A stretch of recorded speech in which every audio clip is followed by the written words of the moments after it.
Good afternoon, everyone. I am Dr. Patrice Johnson, the Vice President for the Center for Policy Analysis and Research and the Leadership Institute for CBCF. I'm so excited that you all are joining us for an Emerging Leaders Summit. This summit comes from the Policy for People Brain Trust, where truly we are trying to educate the public and share policy that will benefit the global Black community. So thank you for joining us. Earlier today, we had a dynamic session discussing student loan debt as a barrier to building Black wealth. And we are going to continue the educational series with this phenomenal panel discussing entrepreneurship and not just owning businesses, but being centered around equity and being centered around values and mission. So I am so thrilled that we're joined by panelists who in their own right are phenomenal leaders, but are also phenomenal entrepreneurs. And I could not think of a better person to help us facilitate this conversation than someone who is also one of our voices, generational voices. But in addition to that, she is a serial entrepreneur.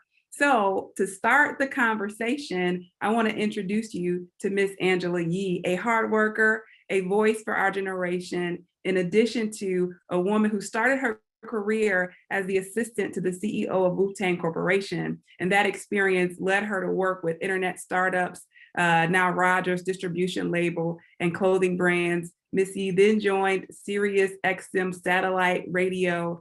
And after 6 years, she would make the leap to New York City's Power 105.1, where I think most of us tune in every morning to hear her on the Breakfast Club, along with her colleagues, DJ Envy and Charlemagne. The nationally syndicated show became nationally syndicated after only 2 years. So she's won multiple accolades, including being recently inducted into the Radio Hall of Fame, but not ending there. Miss Yee has a juice bar that she started, an organic line, drink fresh juice to provide even more access to healthier beverage options. And not just that, but she also has a coffee company. And then finally, I think one of my favorite projects is the private label extensions in the city of Detroit. So as you can see, I think she is the perfect person to help us talk through what it means to be mission driven in regards to entrepreneurship. I'm going to yield the floor, as we say, to Ms. Yee. Well, thank you for that. I appreciate it. And I'm excited to be doing this panel with you all today. So first thing I want to do is introduce our panelists. And, you know, a lot of this is Detroit based, and Detroit is near and dear to my heart as I own a couple of properties there and I have my business private label there. So let's get it started. We have Keenan Beasley. Keenan is the founder and president of Venture Noir. He's also a successful entrepreneur, a serial entrepreneur, an industry disruptor and visionary. He embraces and uses technology to tell stories and influence consumers in dynamic ways. He also currently serves as the CEO of Supply Factory Brands. It's a studio that invents and invests in brands in the health and beauty sectors. His nonprofit arm Venture Noir mentors and develops diverse entrepreneurs and provides them with access to critical resources. Now, he really wanted me to cut down all of his accolades, but we can't do that here. He also founded and is CEO of Kukua Corp, which is a global cannabis business, and Infinite Looks, a textured hair care company. He also started Black Box 7 years ago. It's a creative agency in New York with a wide range of multinational clients like Samsung and Diageo. And before launching his own entrepreneurial ventures, he's managed and led several multi-billion-dollar brands like Tide, Gillette, Garnier Beauty Products, L'Oreal, Procter & Gamble. He's also a contributor to Forbes, VentureBeat, Fast Company, and CNBC. So I don't know how he had time to do this today, but he's here with us. Next up, James Chapman, who I've had the pleasure of meeting, and he is the founder and CEO of Plainsight. It's a mobile app for networking with like-minded people in virtual and physical spaces. Plainsight lists small businesses, networking groups, shared travel spaces, and shared workspaces across the country. Now, James is also a serial entrepreneur, and he does want to help others. That's his passion, other budding entrepreneurs. He moved to Detroit from Chattanooga, Tennessee, and spent the last 3 years as the director of entrepreneurship for the Quicken Loans Community Fund, which is the philanthropic arm of Detroit's Quicken Loans. He also spearheaded the launch of the Quicken Loans Detroit Demo Day. That's where we met, because I actually hosted one year, and it was really exciting to see all the entrepreneurs pitching their ideas. And in just 3 years, Detroit Demo Day has provided nearly $4 million in funding to small businesses throughout the city. The majority of those are minority and women-owned businesses. Welcome, James. And last but definitely not least at all, Brittany Rhodes. What's up, Brittany? She is a math tutor and coach, a former GED math instructor, and the founder and general mathager of Black Girl Magic, BGM. BGM is a movement dedicated to increasing math confidence, awareness, enthusiasm, identity, fluency, and persistence in children, with a focus on girls and Black children.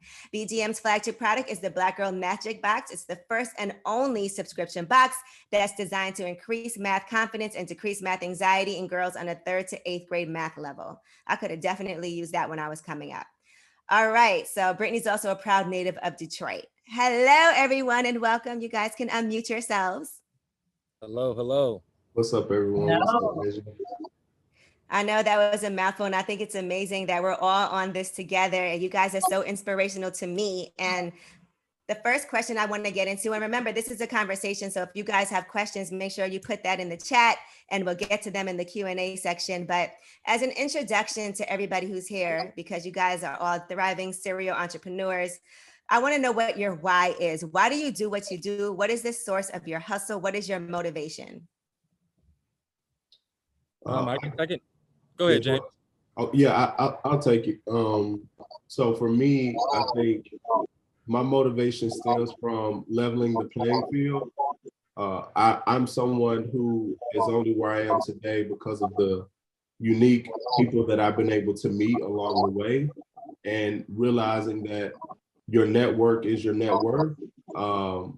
But we, especially as Black and brown people, don't always have the liberty of having strong networks built in.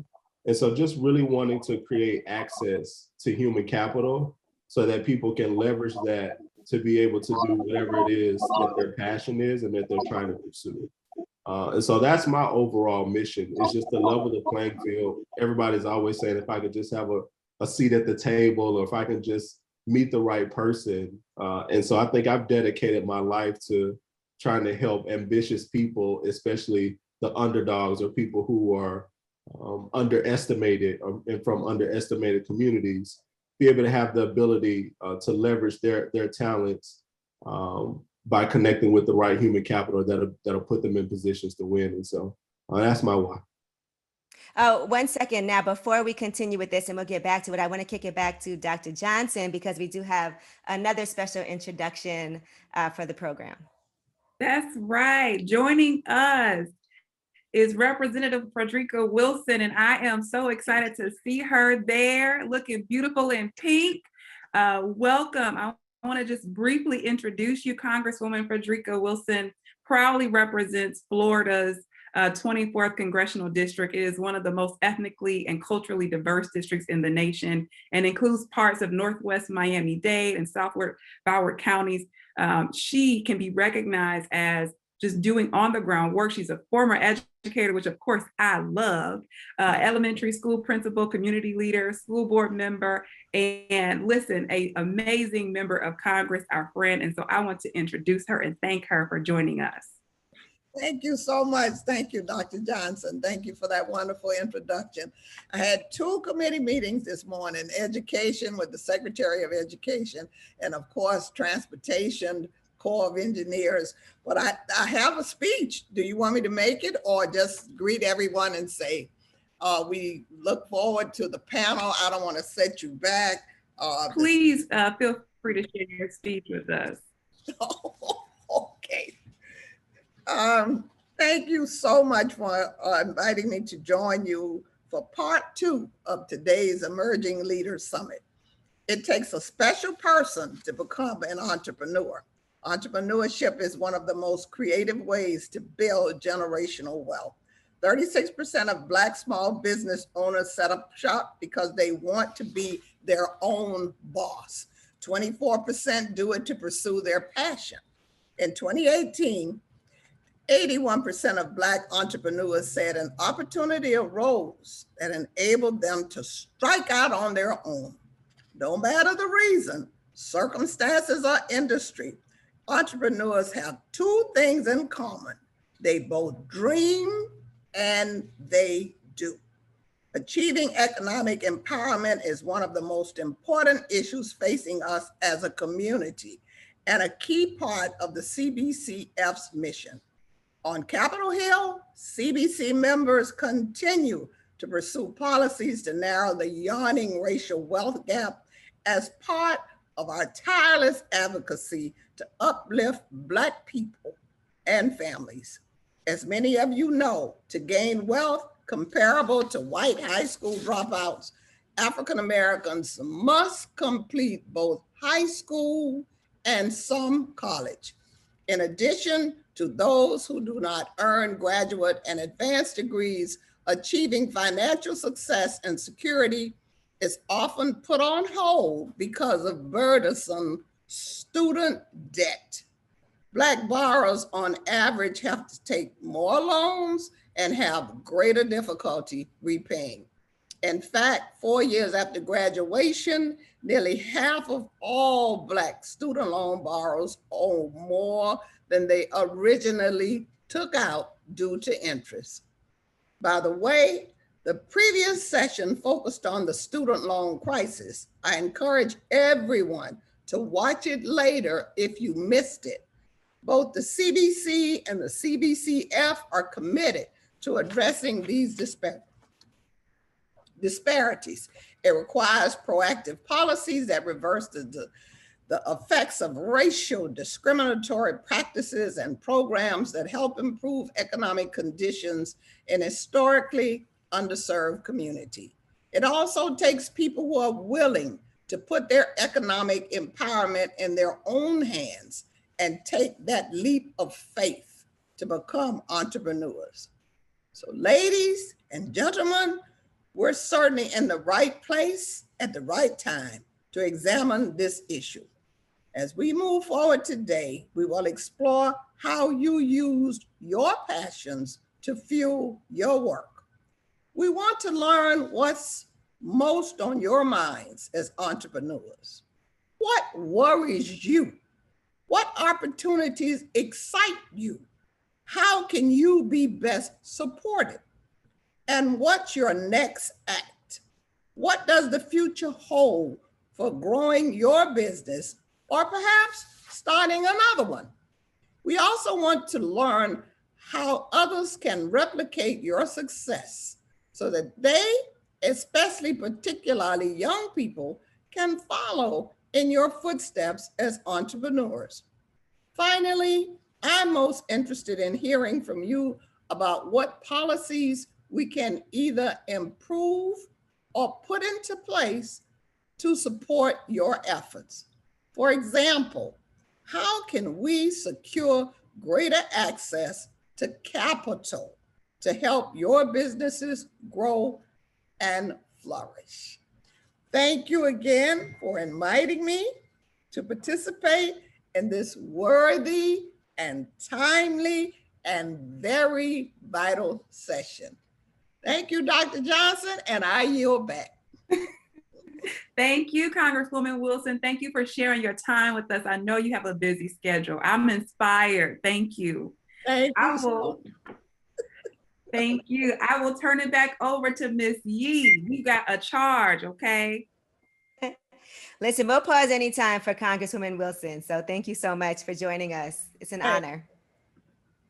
And I know we were just talking about your passion and what got you doing what you're doing. We heard from James. So Brittany, you want to talk about Black Girl Magic and what was your passion and inspiration to do what you do? Absolutely. So my why is really because, just to put it simply, basic math is a life skill and a civil right that too many of our children can't access for a variety of reasons, that would need its own panel to really unpack. And I have a bachelor's degree in math, as you mentioned in my bio, I've been tutoring math since I was 17 years old. So I have a gift for helping children understand math in a way that makes sense to them, and for helping them unlock their own inner math potential and seeing that they have what it takes to do math at a high level. So for me, it's about getting our kids excited about math so that they can not only go on into STEM if they want, but they can own multiple businesses and be able to break down the numbers if they want. They can be in architecture, they can be a pastry chef. You know, math, basic math is a door opener. So I want our kids to have access to as many doors as possible. And right now, too many of those doors are being closed because of all kinds of things. So that is really my why. Nothing makes me happier than a child whose light bulb gets turned on around math when they previously thought that they couldn't do it. I love that. I see Panda Mix in the comments talking about buy kids stocks. And yes, I love the fact that there's so many apps right now also that make it accessible for people to even be able to understand how the stock market works and be able to purchase stocks, and you don't have to be rich to be able to do that.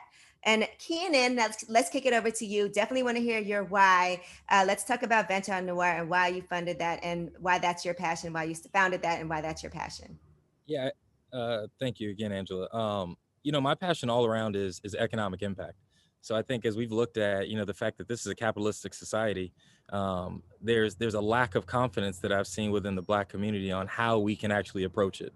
Right. We've talked a lot about things around, you know, venture capital and the lack of capital that's available. But, you know, there's a lot of other funding vehicles and funding resources. So, you know, my mission has been to talk about, you know, the ways in which we can achieve impact and to empower ourselves and really have that focus. So what I've coined is a term that I call normalized Black excellence. And it's the fact that our natural state is excellence, right? There's no need for us to be, you know, to have a lack of confidence to achieving our goals and progressing our families and building a legacy. And I think, you know, through my action and the work that I'm doing, I'm trying to be an example for that, but also along that journey, just to learn and help others that are trying to facilitate and make that change within their family's life.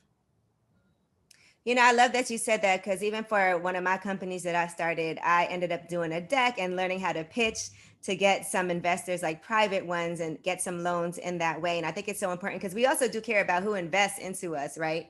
You don't want to just have any investor. And so I find that to be so important. And I want to talk about that for a second, about Black entrepreneurs, especially in tech. We already know that we're underfunded when it comes to venture capitalists. We get less than 1% of that money. So I want to hear about creative ways that you guys have been able to solve those issues, and what is it that you've done, and what do you think people can do to get access to funding? Do you want to start, James? Yeah, I can take that one first. You're right. Those statistics are horrible, to know that out of all of the venture funding that's out there, less than 1% goes to Black and brown people. I have been very fortunate and blessed, quite frankly. For my venture, we've raised $1 million in funding to date for Plainsight, which has not been easy and is very rare, especially for a Black person. And what I would say is relationships really matter in this game. The reason why most of the funding has gone to our white counterparts is because most of the funds are controlled by our white counterparts, and they are investing in people that look like them, that they relate to and that they know. And so for me, it has to be going to people who I respect, angel investors, people that have an appetite for investing in Black people in particular. Because when you're in an early stage and you're starting off your business and you don't really have anything but just a product or maybe just an idea, people are truly investing in you. They're betting on the jockey and not the horse. And so you have to make sure that you can get people to know, like, and trust you before you'll get them to give you your money.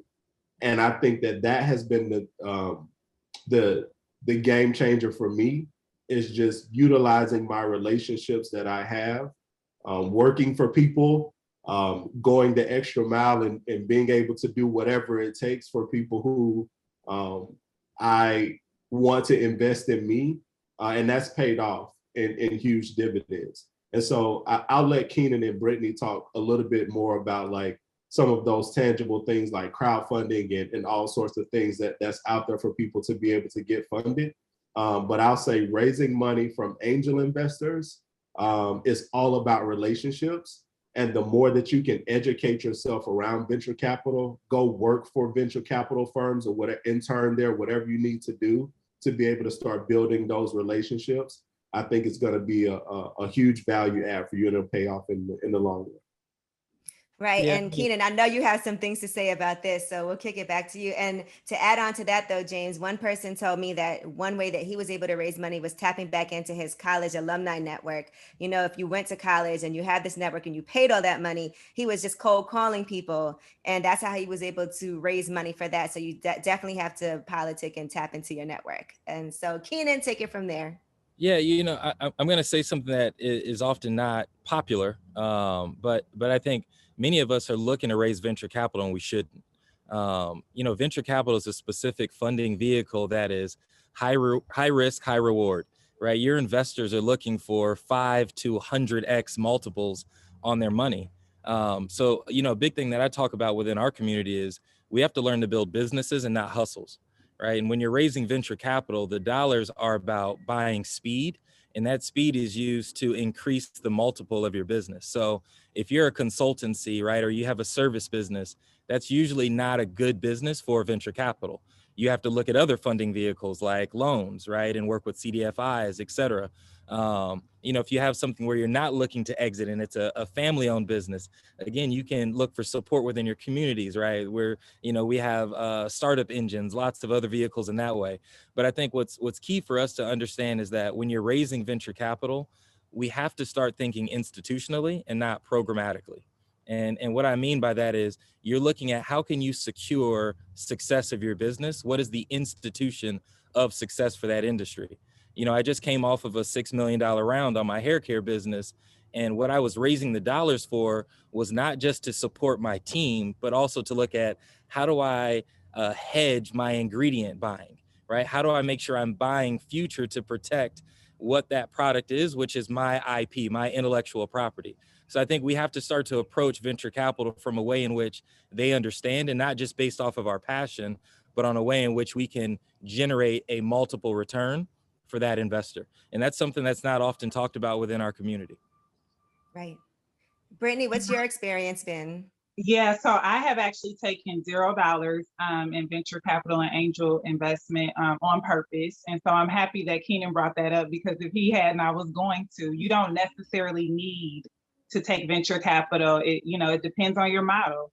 A subscription box model allows you, we typically with the subscription box, you do a pre-launch where you open it up for pre-orders, and depending on what your product is, because there are some subscription box companies who have raised, but for us, the money we got from our pre-orders was enough for us to begin fulfilling orders, and then it continued, that recurring revenue continues to allow us to do that each and every month. In addition to that, I've been able to secure over $50,000. I've won about 10 pitch and grant competitions, all non-dilutive funding.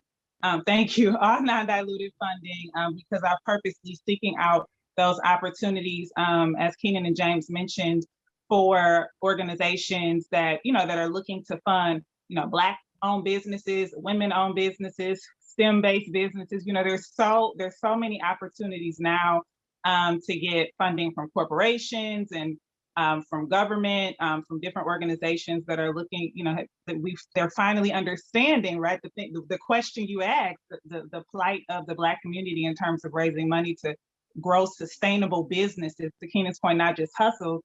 And so now there's just so many opportunities. I do have my demo day application in, shameless plug. It's my second year applying, so we're going to see how that goes.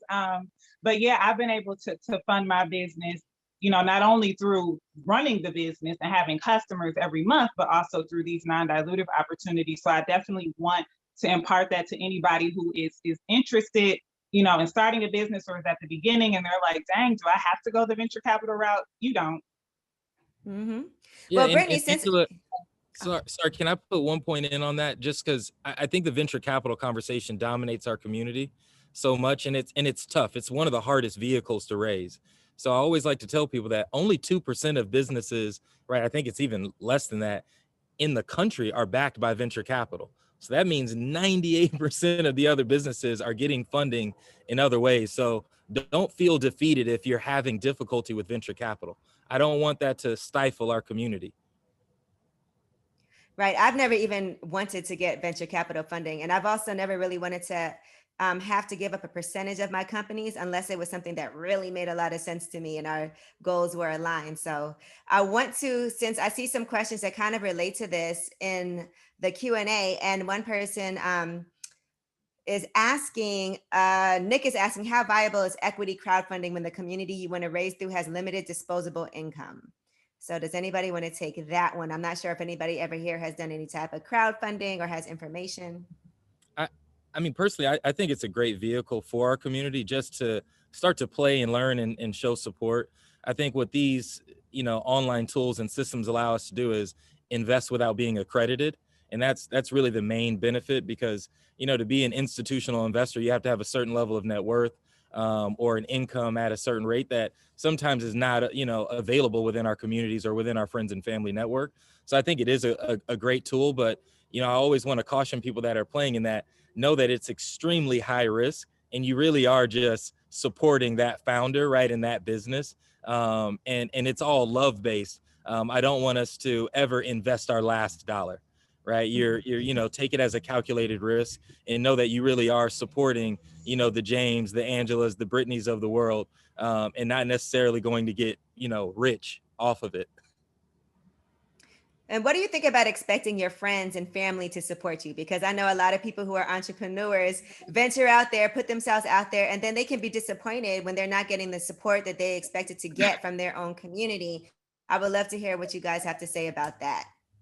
That's a great question, Angela, because I can't tell you how many passive aggressive posts I've seen on social media. Where people are like, y'all, when the Popeye's chicken sandwich came out, y'all ran to the store to get that chicken sandwich, but you can't even support. Listen, you are creating a business. Ideally, you should be creating a business to solve a problem for a specific group of people. Your family and friends may or may not fall in that specific group of people. And if they don't, that's okay. You didn't start, hopefully you didn't start the business to see if your family or friends were going to support you. You started the business to solve a problem and there was a big enough market need where you could make money, because that's the whole point of being in business, is to make money. So for me, thankfully my family and friends have been very supportive of my business. I have some of my subscribers are friends, but that is not why I went into business. I went into business because I want kids, Black kids specifically, and girls to have math confidence and to use that to change the world, not for my family and friends to support me. So I struggle with that sentiment. I kind of get it, when I put myself in other people's shoes, I'm like, okay, I guess I can see how they can feel that way. But if that's what you got in business for, you may need to rethink that part of it. That was a good question. I mean, Angela, I love it because, when we look at our community, we pour into that young kid that wants to be a basketball player, right? Or that young sister that wants to, be the next Serena Williams. And we'll take them to games and we'll cut up those orange slices and bring that Capri Sun or whatever it is after the game and show that support. But that young entrepreneur, we have difficulty investing that same time and energy into it. So I think within our communities, it's time to start to rethink, because there's far more millionaires that are made off of venture capital and entrepreneurial efforts than there are in NBA and NFL and MLB and all these other sports and entertainment vehicles. So I actually push our communities to find a way to support. It may not often be that you give dollars, but you can give time. You can give, maybe you buy the product, right? Maybe you try it out. Maybe you do a post on social media and recommend it, right? I think there are numerous ways that we can support one another, and let's do that, right? It takes a community. So I say, why not? So I love the question. Yeah, and when I'm in Detroit, I always go to the Lip Bar, and I'm like, look, I'll post it. I'm like, do not give me nothing free. I'm paying for it, Shout out to and Mr. Butler. Yeah, and she knows, like, I'll post the product whenever I use it. So I just shout them out because I love what they're doing. I love that it's a woman, Black-owned business. So I just make sure whatever it is that I could do, I know everything means something. And I'm excited when people support my business and post it. So I know other people are excited too. James, you wanted to say something? No, I was just gonna add that, like, we should definitely be supporting one another, but don't get discouraged if it doesn't happen. It's all good. Don't worry about that. Keep going. A lot of times people don't want to support you or won't support you until you've quote unquote made it, until, you get to that point where they see everybody else supporting you.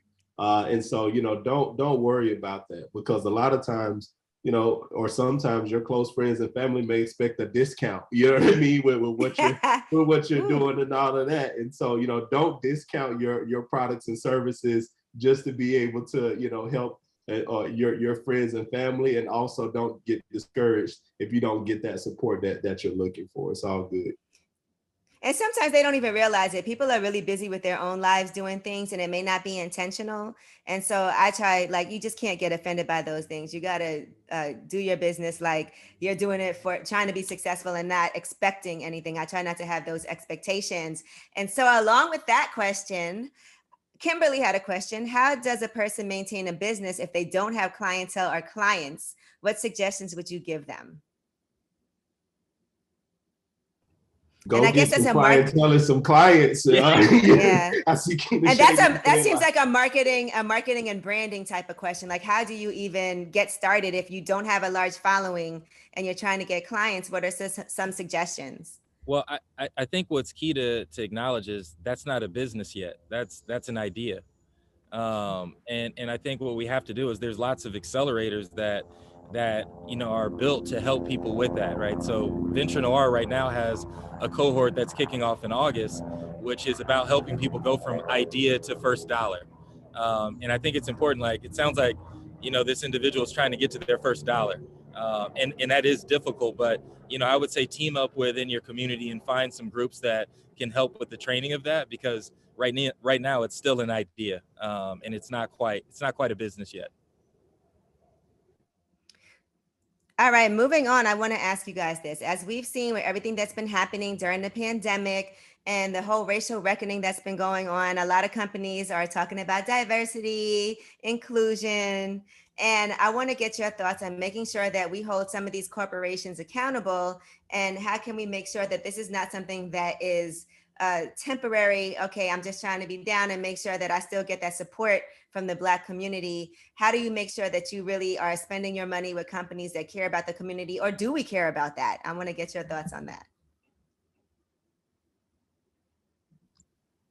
I can take a stab at that. I mean, I think we absolutely do care about that. I just remember a lot of I'm a planner girl, and I remember a lot of businesses last year, predominantly white-owned planner companies that were getting, quote unquote, canceled left and right for a variety of reasons. I know just recently with the legislation around Juneteenth, there were some food and beverage companies who posted some things, and I'm looking through the comments and they're getting like just torn apart.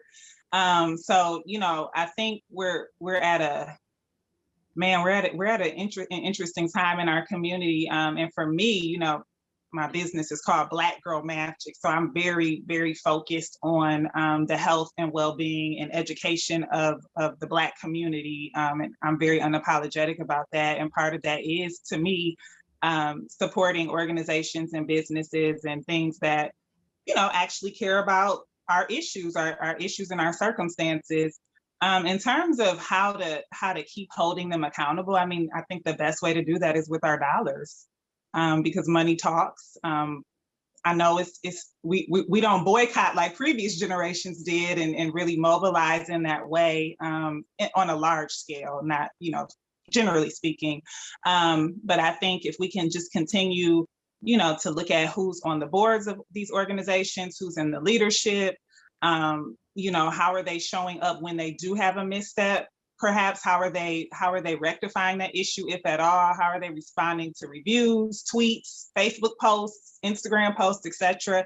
Just continuing to do that work. It takes more work, to do those kinds of things. But if you're really focused on making sure that our community thrives and is spending our money with folks who really care about us, the extra work doesn't matter.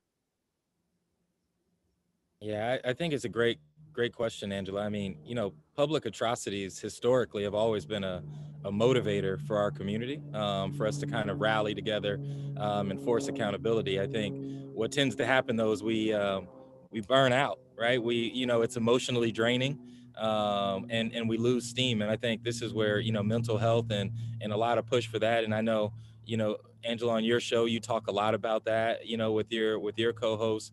And I think that's something that we have to rally around with each other on, because it is exhausting to hold some of these corporations accountable. I think, this organization that's put this on is extremely helpful. But, let's look out for one another. Let's try to keep the energy and the momentum going so that we can continue to press. Because right now we know there's $80 billion in commitments that have been made towards the Black community in just the US. There's $800 billion that have been committed globally.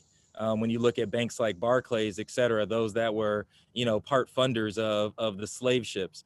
So we know that the dollars are there. Now we have to identify, how do we get those dollars and what is the right vehicle in which to take that in? Do we understand project finance and how to leverage social bonds? Are we looking at what the carry is and what the impact of changing capital gains from 21 to 42%, right? There's a lot of things that are going on that are happening that a lot of our politicians and our leaders are fighting for. How involved are we on all of those things as well? And I think the tweets and the comments underneath these posts are great, but we also just have to look at those dollars and make sure that while they're available, we go after and we grab it. I just want to say, Keenan, your background's amazing. Is that real? Yeah, this is my rooftop. Okay. Must be nice. I hear helicopters. I'm like, okay. Good old LA. Hollywood Hills is acting up today. Sorry about that. Oh, no, it's fine. And, with that, I want to ask you guys, the pandemic happened. A lot of businesses had to pivot to survive. I want to ask you all personally, what did you have to do? A lot of times, you have to be really flexible, right? When you're an entrepreneur, when you're starting a business. And we've seen some people have thrived during the pandemic. And those are usually people who had something that was really pertinent during this time, or were able to pivot and do something different than what they originally envisioned. So for each of you, Brittany, we can start with you. I wanted to ask you, how did you pivot during the pandemic? How was business for you? Did you have to pivot? Yeah, so it was a bit of a mixed bag, because our business, it's a subscription box, so it's digitally native and it's e-commerce. So it wasn't like we had a storefront, that we had to close down and those kinds of things. And the products on my subscription box is intentionally screen free, because I am a Detroiter and because we have one of the highest digital divides in the United States. And I wanted all the children in my community to be able to access my products equally. So with that, we were able to do a few things. The first one is we put one of the math activity booklets that comes in the box every month. We made that a freebie online, just for the families who were like scrambling at the beginning, like trying to figure out what to do, how to make sure their kids stay engaged and educated at the same time. And that one was featuring the story of Dr. Gladys West, the mathematician whose calculations helped invent GPS. So at the same time, they're learning some history. We also did it was just me getting on Instagram and Facebook for a month, reading the stories of the Hidden Figures. So every Wednesday, I read a different Hidden Figures children's book. And then also we ended up getting a ton of donations. We had a viral moment on Twitter last year because of COVID. And because we're an education-focused business, and also because we're a business focused on, again, Black folks, we got very popular last summer, which was an anomaly, because typically in the subscription box industry, summer is a slower time. So we saw a lot of growth during that time. And then we had this viral moment on Twitter, and we got all these donations for boxes. So we have been donating boxes to nonprofits in Detroit. We've donated to the Boys and Girls Club, to Progressionista, to Engage Detroit, and we're in conversation with a few other nonprofits as we speak to continue to deploy those box donations, which has just been amazing. And then the last thing we did, specifically truly related to COVID, we did local delivery a couple months because, as many people know, Detroit got hit really hard by the pandemic, and the post office, I remember one month, boxes were arriving in Seattle, Washington in 2 days, and it was taking 2 weeks for them to get to houses, 10 minutes from mine. I was like, Wow. my nerves are bad. So we actually hopped in the car and did some local deliveries a couple months, while the post office got everything together. And our customers really appreciated that. So whatever we were able to do to just ease the burden on we call our parents and our other adults caring adults, whatever we were able to do to ease the burden on our caring adults, and also to make sure there was still something providing joy for our children, we did that. And what about you, James? I know you had physical spaces, right, for the app. So how did you pivot during the pandemic?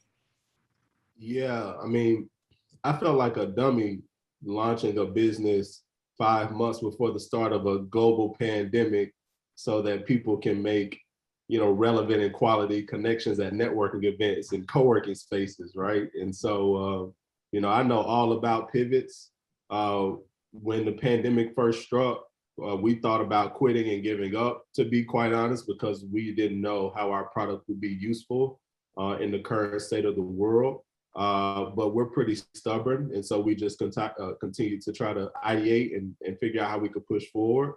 And so we started to list virtual communities and virtual spaces on the platform for people to be able to check in anywhere and have those conversations. People were still looking to grow their network, especially because of the pandemic.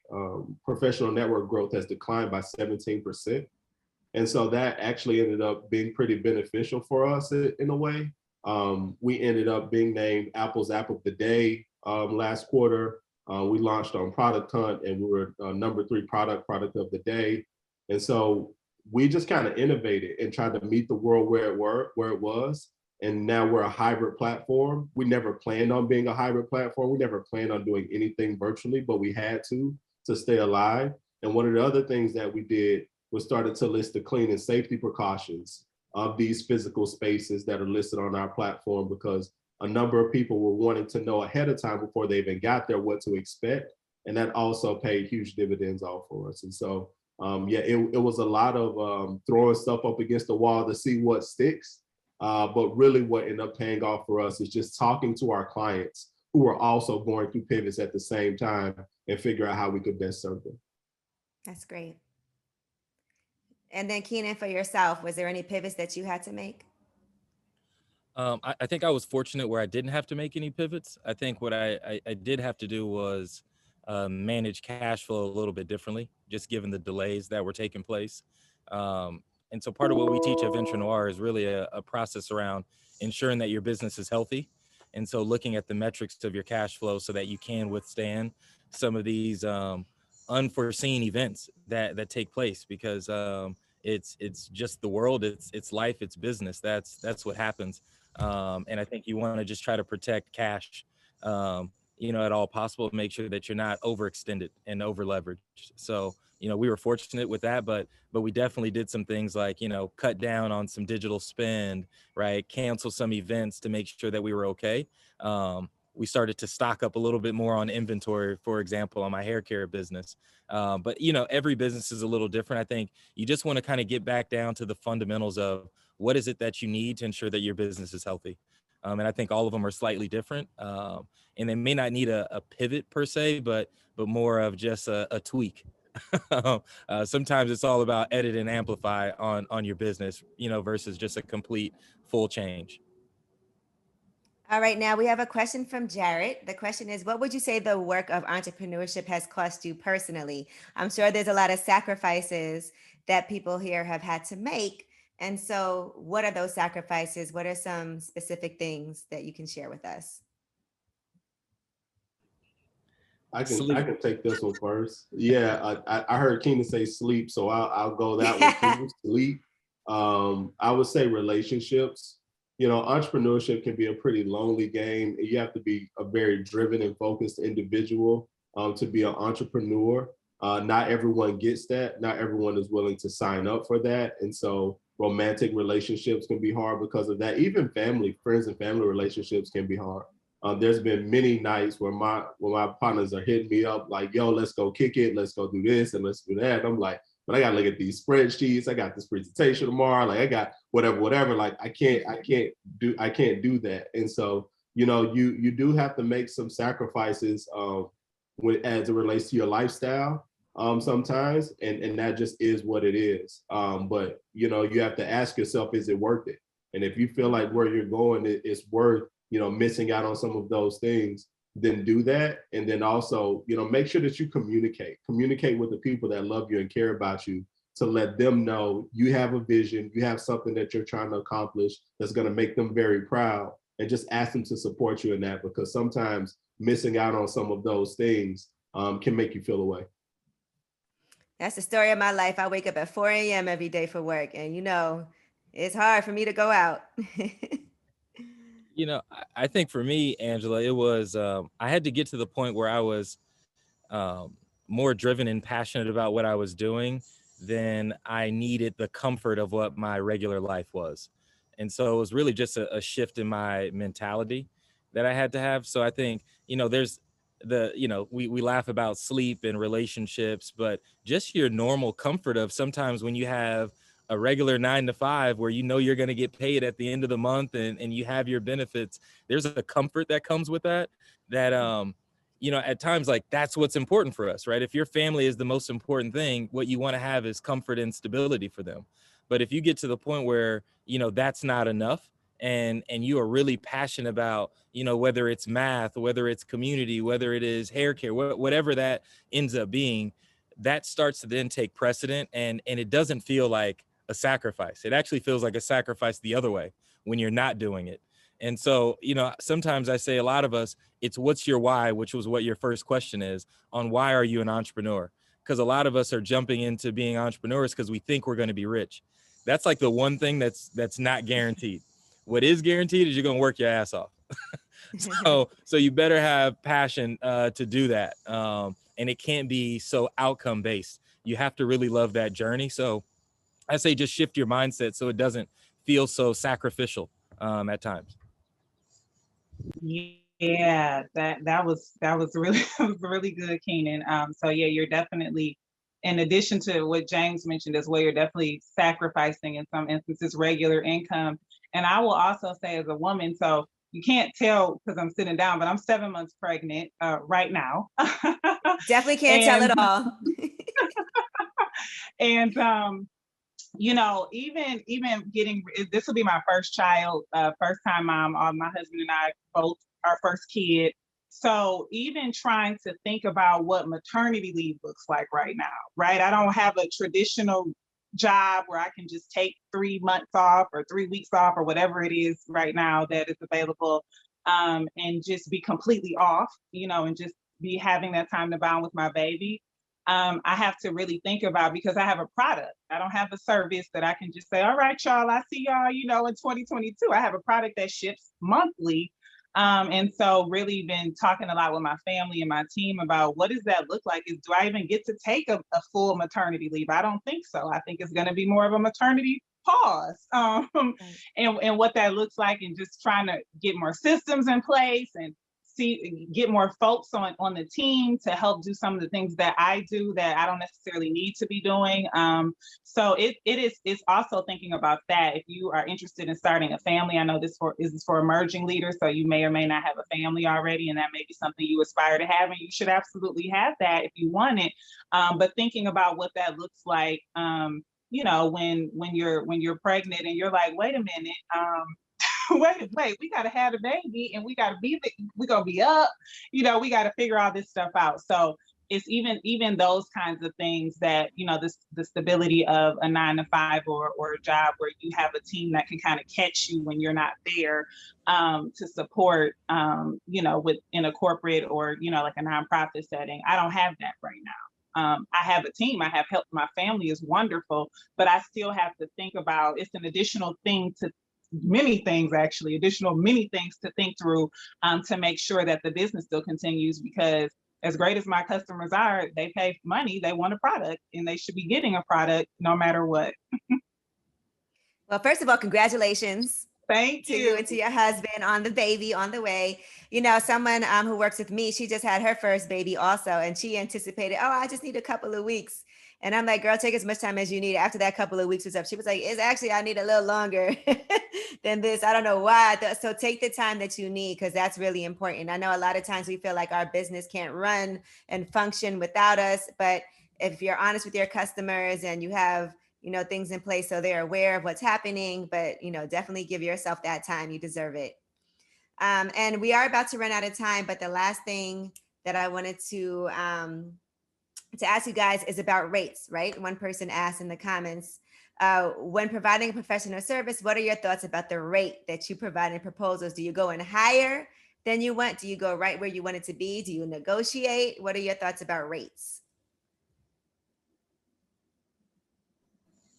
So I can talk about that from just the agency side, which is probably one of the few things that I have that's rate based. I think what I've always learned is think about how in which you talk about the cost. A lot of times when we're pricing a service business, we price it based off of the hours, and that puts you in a very commoditized state where, now it's like what your time is worth. I try to make everything based off of the impact. So, what is somebody willing to pay for the impact that you're going to provide? What does that do for them? And then just make that fair. So if you're going to deliver, $1 million of impact for someone and you want to charge them 100,000, well, that's a great place, because you can say, hey, on what you're going to pay me, you're going to make 10 times, right? No one's upset about that. So I think try to run the math on what you approach that client with based off of how they receive it, right? And what they need to drive their business. And then just make sure that there's enough margin for you, obviously, to live and operate and work. But I always say, anytime you're going in with a client, the goal is to win, right? Is to get the client. And then you want to do it at a point where you also make money and you can live and you've protected all sides. So try to look at it from their side. And that's the best advice I could give on that. Yeah. And remember, you get what you pay for. So don't try to cut corners to it. Somebody's making you $1 million that you wouldn't have had, and you wouldn't complain about paying 10% of that. That's money you wouldn't have had at all. So you have to appreciate when people do that work as well. What about you, James? Yeah, I don't have a whole lot to add on the rate piece, other than what Keenan said. I think it was great, but also just make sure that you don't forget about yourself and your overhead and how much it's going to cost you to be able to produce whatever it is that you need to produce. Regardless of the impact that you're going to be providing that client. Sometimes you shouldn't even take a client if the impact you're going to be providing them and the return on that isn't going to be worth it, right? So you got to make sure that you're going to be able to cover all of your costs and that you're taking into account your expertise, your years of experience, and all of those things when you're coming up with your rate, so that you're fair and true to yourself. And then also, as Keenan said, look at the impact that you're going to be providing to the client. And Brittany, I know your rates are pretty much set, but do you ever negotiate? Yeah, so for the subscription box, it's just a fixed cost for that. But we do also do, especially pre-COVID, we did math confidence workshops, and then I also do speaking engagements as well.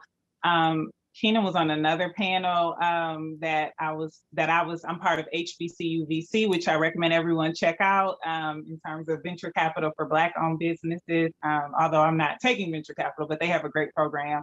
And he said the same thing, and I remember taking notes feverishly, because this is still an area where I'm not exactly sure how to price my rates. And it's difficult for me too, because my work is logical because it's math, but it's also emotional because I'm so vested and passionate about what I do. So a lot of times, like we just had a nonprofit, who said, they wanted me to come do a keynote for their summer camp. And I told them my rate, and they were like, we just can't make that work. And it was difficult for me not to go back and give them a lower price. But I know, to James' point, I have to take into account my time and all of those things. So I'm still trying to work through the rates for, when I show up somewhere, what that looks like. But I will say, and just to wrap my point up, I will say I do a lot of Google searching, and there are a few calculators, like those free calculators that'll say, what should your rate be? And they take you through a quiz, and then they email you a suggested number. So if you're just trying to figure out where to start, just start, just to get an idea or a benchmark, I would recommend, just hitting up Google and seeing what comes up. Uncle Google. Right. Well, thank you. Thank you guys all so much. This was amazing. I know I learned a lot. It was very informative for me. So I know people who are watching also learned a lot. You guys gave us some really valuable information and things to think about. So James, Brittany, Keenan, thank you so much. I'm gonna kick it back to Dr. Johnson. Awesome. Thank you, Angela. I really appreciate the dialogue that we just engaged in. And it made me think, one, I'm very proud of these entrepreneurial leaders, is what I would call you all, especially after just celebrating or commemorating rather the 100th anniversary for the Tulsa massacre, which we know we call Black Wall Street. And to see 3-4 entrepreneurs standing in that legacy of Black entrepreneurship is really special. And I hope that our audience was able to take away the nuggets that you all dropped, that your work is not just about profit, but it's also about impact, tying in Brittany's pivot in Detroit and making sure that young people had access to material. That is a powerful testament to the power of entrepreneurship. So thank you all for joining us today. Listen, for those of you who are with us since 10 a.m., it's been a long day, but it is not over. We hope to see those of you who have registered for the Scholarship Classic tonight with Misty Copeland, that you will join us. It starts at 7. It's not too late for you to grab a ticket. I will be there, and so I hope to see you. And then finally, if you are not following CBCF on Twitter or LinkedIn, please do so. We are there. And then lastly, be sure to give us your feedback. We want to know how we can best support the global Black community. And we do that by really considering your feedback. Thank you again for joining us. You all have an amazing day.